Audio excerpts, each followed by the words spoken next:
All right, can you all hear me? Great. Hi, folks. Starting this a little bit early here. Give us a little bit more time if we need it. So my name is Jude Nelson. I'll be representing the Stacks Foundation here and giving a talk about proof of transfer under the hood, how it all works internally at the, maybe not the 10,000 foot view, but the 5,000 foot view. Just a brief overview of what this is and how it works. So proof of transfer is the Stacks consensus algorithm described in detail in SIP 007. It was inspired by the proof of work system Bitcoin used. It's been in service with us since January 2021 when Stacks 2.0 launched. So it's almost 4 years old. It's been battle tested and hardened, and it's been providing near continuous service for the entire chain's history. The proof of transfer system will continue to be used in the Nakamoto upgrade, but with a few tweaks that will make it even better.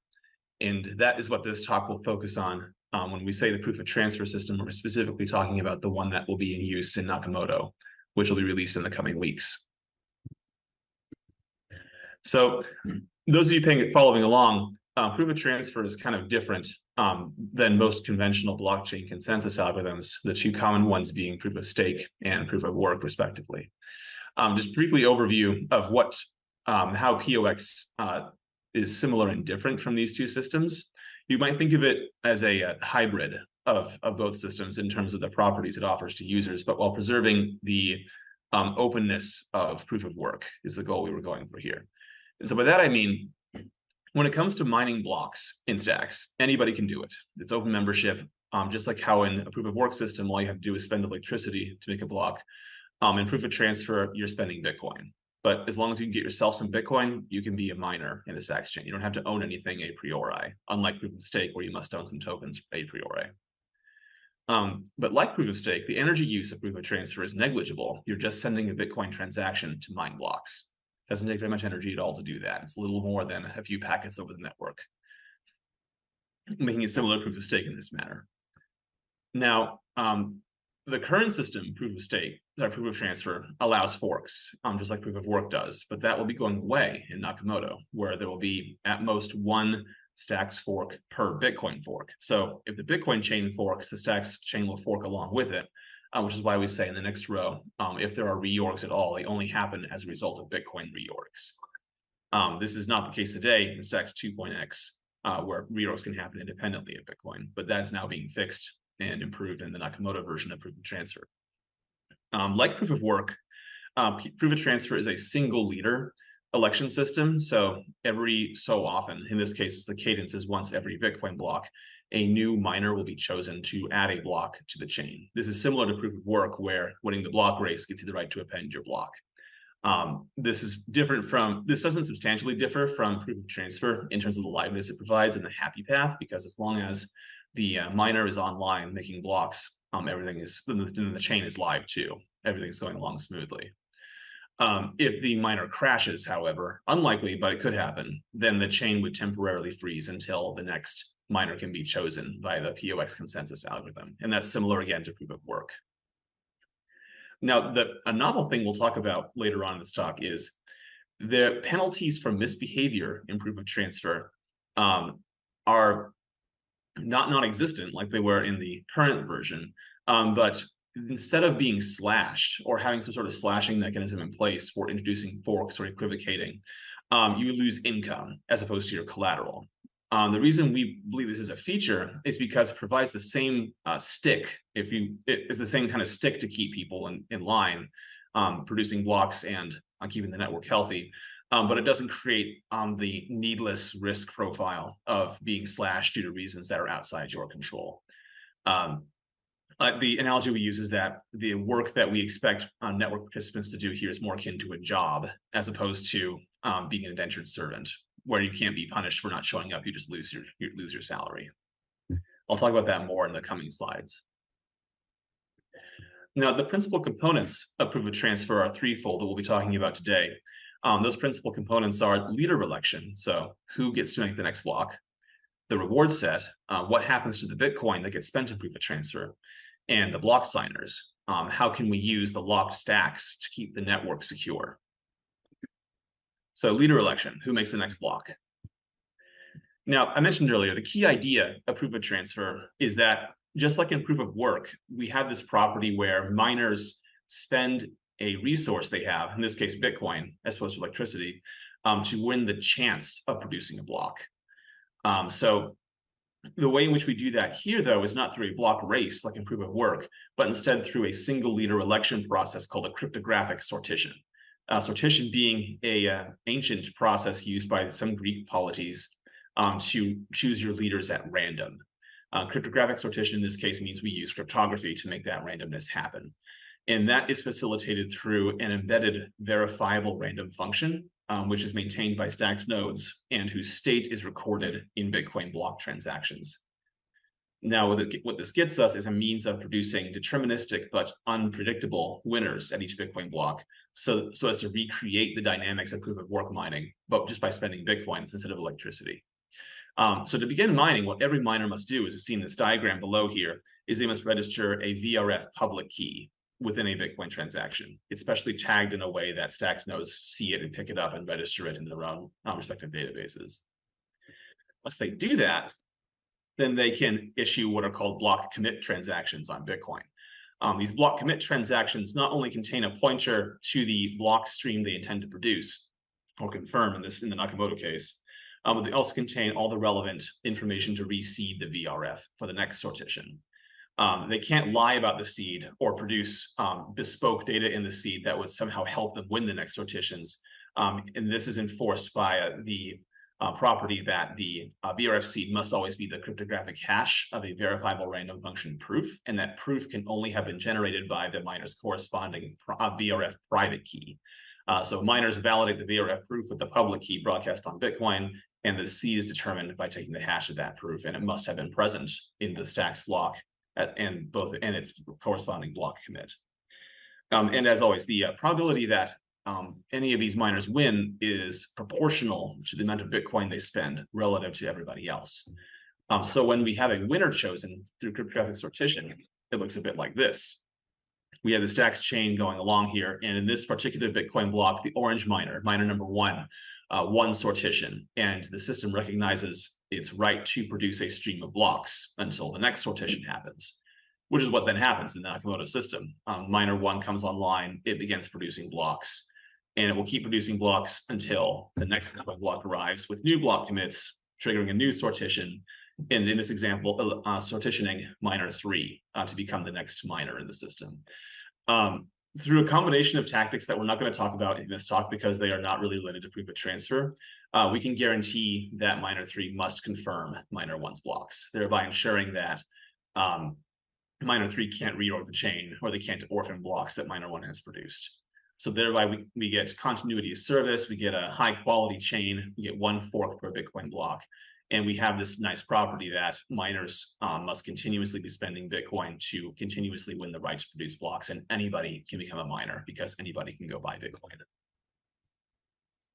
So in summary here, miners spend Bitcoin to attempt to win the sortition, and they get to keep going for about 10 minutes or so, or however long it takes for the next Bitcoin block to arrive.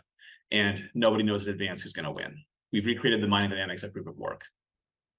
But the people watching this might be wondering, well, can't Bitcoin miners get in on this themselves? Like, what stops a Bitcoin miner from being a Stacks miner? Because they would ostensibly have an advantage of doing so in that they can simply censor other Stacks miners' block commits in the Bitcoin blocks that they mine. This was a problem today, but it is fixed in Nakamoto via a novel weight function called ATC-C, which stands for Assumed Total Commit with Carryover. And the high-level idea is that we can force miners to mine consistently, so mine it over and over again in a sequence of Bitcoin blocks and mine the same amount and spend the same amount of Bitcoin in those blocks. And in doing both of these things, that maximizes your chance of winning. If you don't do these things, your chances of winning very quickly go to zero. So that's the key. That is the key to stopping Bitcoin miners who want to MEV the Stacks chain by monopolizing block commits. We force them to have to spend Bitcoin competitively if they want to win at all. So delving into the math here, the probability that you as a miner get a tenure is the product that, these are in reverse order, so I'll say them in the right order. The probability that a sortition happens at all, a sortition could just simply choose nobody and say, hey, this Bitcoin block produced no winners. So that's P of sort. And that is multiplied against the probability that if there's a solution at all, that there is a winning miner.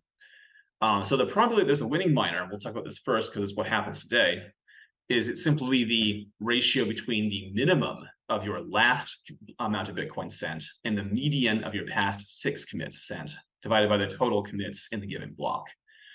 So in the normal case, that would mean that you have to be mining for at least 3 blocks in order to even have a non-zero chance of winning.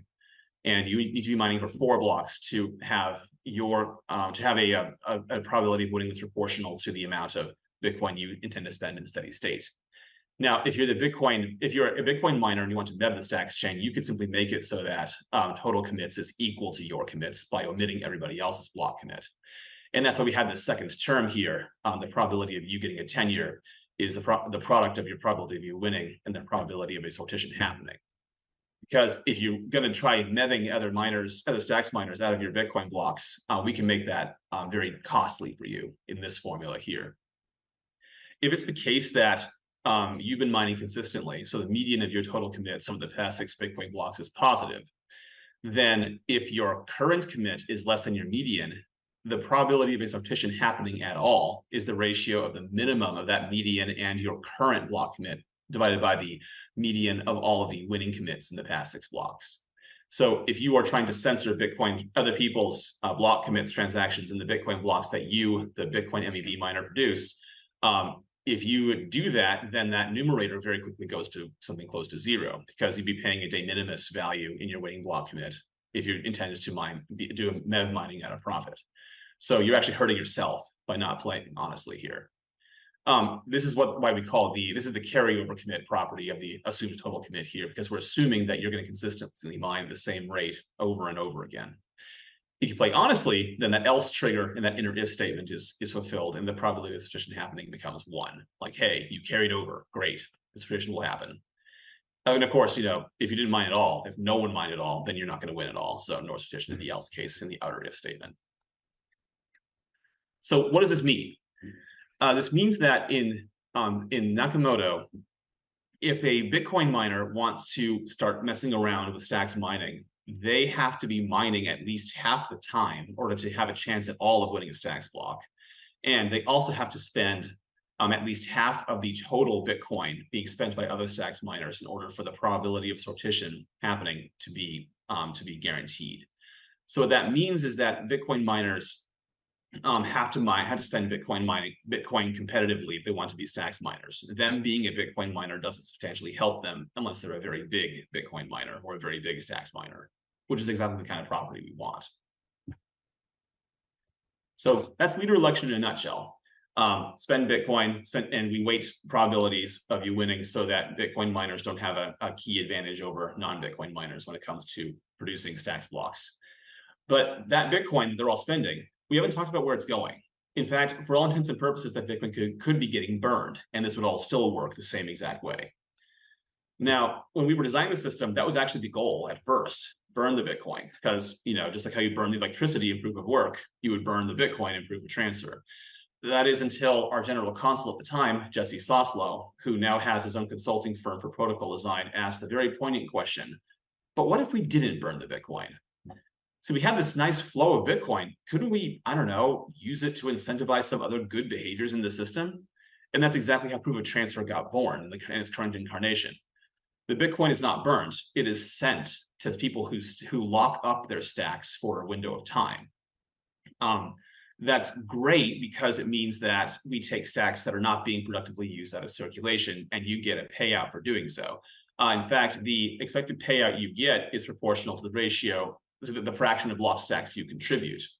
And it goes up and down. Like if there's not very much lockup happening, the people who do lock get a high yield.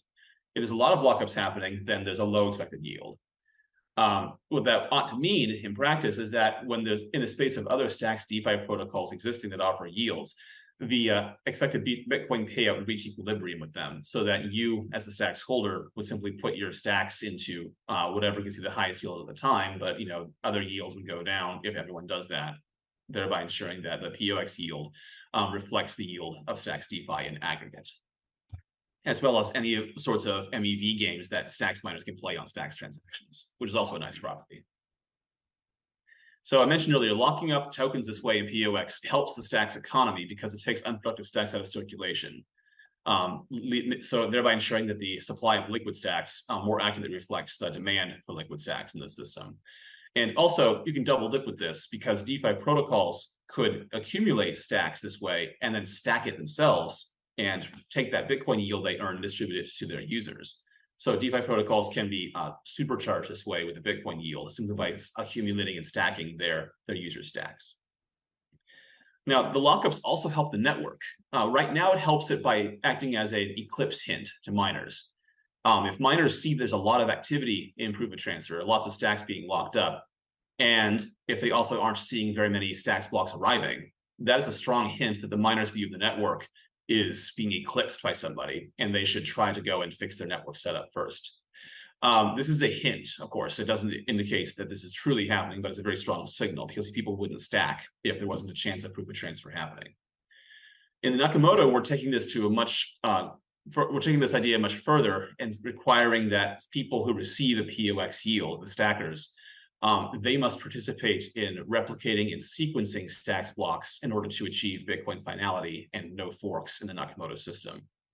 The POX payout is like a salary they receive for doing this job for the network.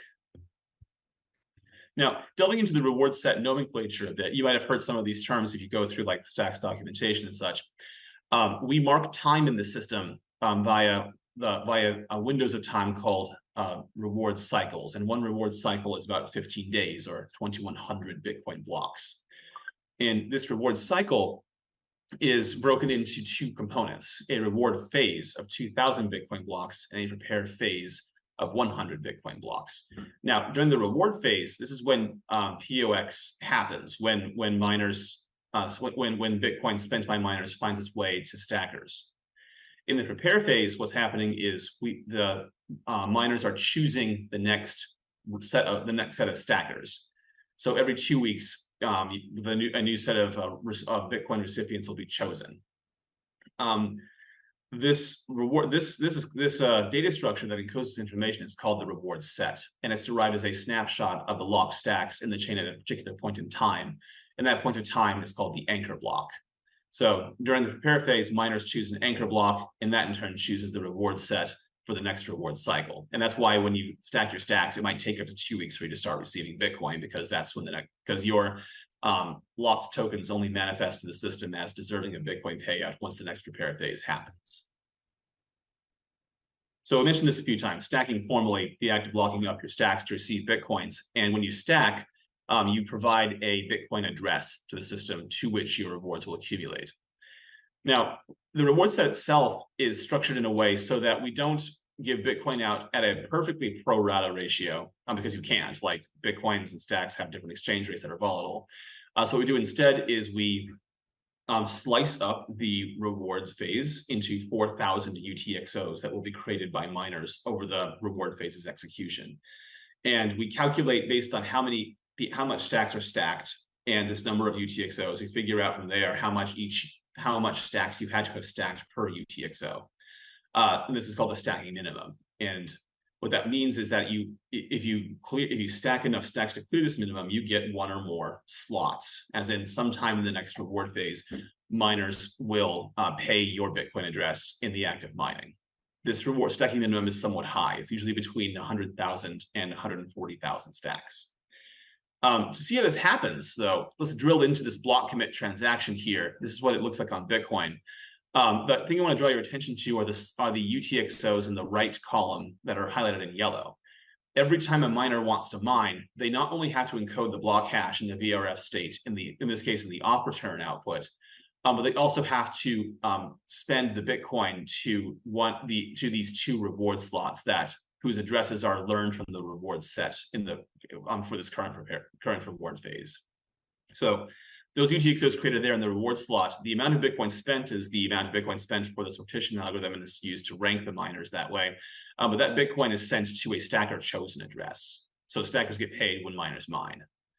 The miner script sig on the left column, the input, and the change output on the right side are linked together in a UTXO chain to prove to ATC-C that miners are mining consistently. Like, you must continuously spend your own change output to prove to the system that you are constantly online. Now, what this looks like at the level of the Bitcoin block is, you have several miners at any point in time competing to mine the next stacks block, but they all choose the same two stackers to receive their Bitcoin. So if you're a stacker Alice or stacker Bob, and you notice in a particular Bitcoin block, a bunch of small UTXOs in the Bitcoin chain manifest to you, that's the act of miners all committing to blocks at a point in time where your reward slot is up for payment. Now, the reward slots are sampled at random. You don't know when in the reward phase you'll get paid. They're sampled without replacement, and it's deterministically random to ensure that miners who are also stacking stacks can't just pay themselves more money. Like they don't know in advance. They can't bias the outcome of a sortition by suddenly choosing to pay themselves a lot of money. ATC-C prevents this A, and the randomness B prevents them from learning in advance when it will become opportune for them to do this type of selfish mining. And so this is like what it looks like to the user here. Your Bitcoin, the Bitcoin UTXOs from mining will manifest over time in your various wallets from this setup in the Bitcoin block here. Just some miscellanea here. When you lock up your stacks, it's important to realize your stacks is never ever leaving your account. It also automatically unlocks when the lockup period passes. You're not moving your stacks into a smart contract. There's no code risk here. There's also some interesting tax implications of this too, depending on what jurisdiction you live in. However, this is mediated by a smart contract you might have seen in the chain state called SP00, etc. .POX4. POX4, this is the fourth iteration of the POX system that's currently running. It's also the one that will be used in Nakamoto. It was activated in stacks 2.5. You interact with proof of transfer and lockups by sending transaction contract calls into this contract, but it's really part of the VM insofar as the VM takes some extra steps under the hood to lock up your stacks, to register your POX address, et cetera, and to calculate the reward set from this. Once the anchor block is known, once it's calculated in the prepare phase, the stacks node itself will walk through the data space of the PoX4 contract, and from there, calculate the reward set. So it knows who has to get paid in each Bitcoin block in order to validate subsequent block commits and their blocks. Now, because I mentioned earlier, the way we calculate payouts based on a reward slot basis, simply due to the fact that we're doing big integer math here, not all the reward slots will ever be claimed unless all of the liquid stacks in the entire system are stacked. So there'll be a couple hundred at the end that just are not filled. The Bitcoin that what miners do in that case is they simply send the Bitcoin to a burn address, because there's no one to receive the Bitcoin in that case. Everyone's already been paid. We have some ideas about how to reuse that Bitcoin for other purposes in subsequent iterations of the system, but they're still very much on the drawing board. And finally, in the prepare phase, because there's no reward set active, miners are still doing these block commit transactions, but they're burning the Bitcoin instead of giving it to a particular address. The reason for this today in Stacks 2.5 is that it ensures that Stacks miners who might have different, wildly different views of the chain history, including having different anchor blocks, will still be able to recognize each other's block commits, and in doing so, determine which equivalence class of stacks forks identified by their sequence of anchor blocks gets to have the next reward cycle built upon it. Don't worry too much about what that means, because it's never really become a problem in practice. Every single repair phase we've ever had has produced an anchor block thus far, and it will in Nakamoto, we're requiring every repair phase to produce an anchor block, so that's kind of an immaterial problem now. But we still retain this property in Nakamoto that miners burn Bitcoin in the prepare phase because it makes it possible to build light clients. In the future, a light client would simply read the prepare phases of the Bitcoin chain and deduce that because these block commits exist and they burn, they cost the miner something to produce. And because they all form a chain that points to a specific block commit outside the prepare phase, that block commit must correspond to the anchor block for this upcoming reward cycle. So light client could simply read the prepare phases, learn the anchor block hashes, and then from there fetch block headers and link them together through these known anchor block hashes in order to figure out what the state root of the stacks chain is without having to go reprocess all the blocks. So that's reward set in a nutshell. Maybe just a bit of a trivia here. It didn't have to be this way, the way the reward set was built, but there is a design trade-off to be made here. You can have a embodiment of POX with two of the three following properties. a fixed length reward cycle, which we have. It doesn't have to be fixed though. We could also have made it so that every reward slot that gets calculated is filled. It's guaranteed to be up for filling by miners. And we also might have made it possible that the stacking threshold, instead of being dynamic, could have been fixed. But if you think about it for a sec, these three properties cannot all exist at once. You have to give up one of them. And we chose to give up a fixed stacking threshold in favor of consistent reward cycle lengths and guarantees that reward cycles get fulfilled in order to minimize the variability and to enhance the predictability of stackers' POX payouts. So that's all great. What do we do with the locked stacks now? Can we do something with that? Is that something that we can use to help the network somehow? And in Stacks 2.5, we don't do very much with this, but in Nakamoto, we use this to ensure that we have Bitcoin finality. Now, the idea here is that this POX yield, right now, stackers basically just sit there and they get POX yield. But in Nakamoto, we can treat this POX yield instead as a salary, like a reward for improving the chain quality of service. So make sure that miners can mine, miners' blocks get very quickly processed and replicated. Make sure that miners know what the chain tip is when they start mining, so they don't orphan anyone. Just minimizing forks, minimizing reorgs. Now, the stackers are incentivized to participate in this QoS behavior because if miners see that the chain is healthy, and that means they can maximize their own revenues, like you can spend more time mining, you can get more transaction fees. There's a low chance that your block commit will have been in vain because for whatever reason you're unable to confirm the tail of the chain when you start mining. So good quality of service means that miners will pay the maximal amount of Bitcoin that in equilibrium would be equal to the total revenue they could extract from the stacks chain by mining, which in turn means that stackers get the maximal BTC payout possible. So good quality of service, you get paid more.